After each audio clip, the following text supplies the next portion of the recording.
Die Gemeinde Oberhaching will Vorreiter in Sachen E-Mobilität sein. Dieser Parkplatz soll einem Busbahnhof weichen. Dazu werden Ladestationen in den Untergrund gebaut, die zukünftig die Elektrobusse an der Haltestelle über den Asphalt mit Strom versorgen. Und diese Erfindung soll dafür zum Einsatz kommen.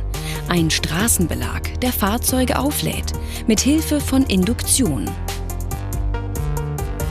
Dass diese Zukunftstechnologie hier eingesetzt werden soll, ist der Initiative von Bürgermeister Stefan Schelle zu verdanken.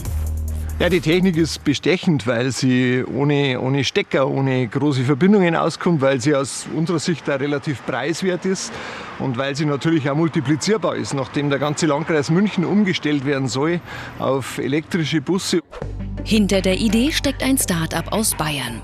Der Erfinder Mauricio Esquerra hat einen Beton entwickelt, durch den es möglich ist, Fahrzeuge drahtlos und über die Fahrbahn zu laden. Wir haben einen Magnetbeton entwickelt, denn die Anwendung ist induktives Laden. Das heißt, hier wird ein Magnetfeld mit dieser Spule generiert und damit Energie übertragen.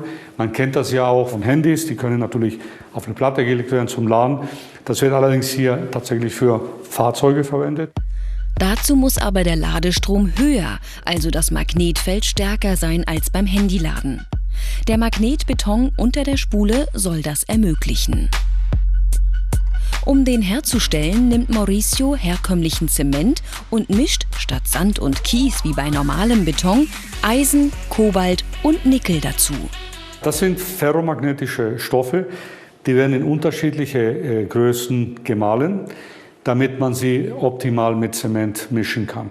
Man kennt das ja aus Beton, man verwendet ja Kies und Sand, nicht? Das ist im Prinzip das Gleiche, nur halt magnetisch. Diese magnetischen Materialien bekommt er als Produktionsausschuss von Metallbetrieben. Um möglichst viel davon in dem Beton unterzubringen, nutzt er sowohl feine Späne als auch grobe Stücke. Und damit hat man eine ganz besonders starke magnetische Wirkung, wie man hier sieht.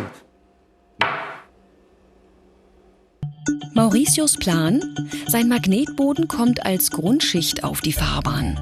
Darüber liegen die Spulen, die in regelmäßigen Abständen mit Strom versorgt werden und das Magnetfeld erzeugen. Je nach Einsatzgebiet kann darüber Asphalt oder anderer Belag verbaut werden. Dass das nicht nur in der Theorie funktioniert, hat Mauricio bereits auf dieser kleinen Teststrecke bewiesen. Seit Monaten fährt hier ein Gabelstapler, dessen Batterie sich über den Untergrund auflädt.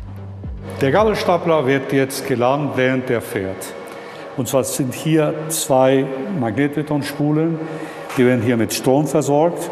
Und immer wenn das Fahrzeug über eine dieser Platten fährt, wird er geladen. Der Strom, der am Fahrzeug ankommt, kann man an dieser App erkennen. Der liegt bei ungefähr 150 Ampere. Das ist der Ladestrom. Wie später im Einsatz auf der Straße fließt Strom durch die Spule im Boden. Es entsteht ein Magnetfeld. Der spezielle Beton richtet dieses gezielt nach oben. Damit die Energie jetzt übertragen werden kann, muss auch das Fahrzeug mit einer Spule ausgerüstet sein. Die sogenannte Empfängerspule ist unter dem Fahrzeug angebracht. Beim Drüberfahren reagiert sie auf das Magnetfeld des Betons. Eine Spannung wird induziert, die den Akku auflädt.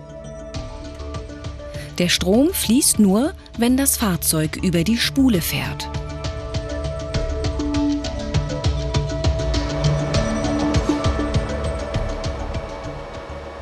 Das ist jetzt nur eine Teststrecke mit 2 Spulen. In der Praxis werden natürlich mehrere Spulen verwendet, damit man beispielsweise in einer Halle die Fahrzeuge, die da drüber fahren, alle geladen werden können. Für Menschen, die sich an oder auf der Fahrbahn aufhalten, ist das Ladesystem unbedenklich. Auch das hat der Erfinder durch Messungen nachweisen können. Die Technik ist also bereit. In Oberhachingen will Bürgermeister Schelle das Projekt mit Mitteln aus Fördertöpfen von Bund und Land umsetzen. Da das Gelände der Deutschen Bahn gehört, warten sie noch auf deren Okay für den Bau. Die Gemeinde steht in den Startlöchern und ich hoffe, dass die Genehmigungsprozesse bei der Bahn dann entsprechend schnell sind, dass wir auch schnell umsetzen können. Ja, also wir freuen uns natürlich, wenn das entsprechend vorankommt und stehen wir bei Fuß, das Ganze mal schnellstmöglichst umzusetzen, weil das bedeutet für uns natürlich eine riesige Chance, das Ganze auch insgesamt weiterzubringen. Der nächste Schritt könnte der Bau von solchen Strecken auf Straßen sein, mit denen nicht die Batterie vollgeladen, aber die Reichweite von E-Autos erhöht werden soll.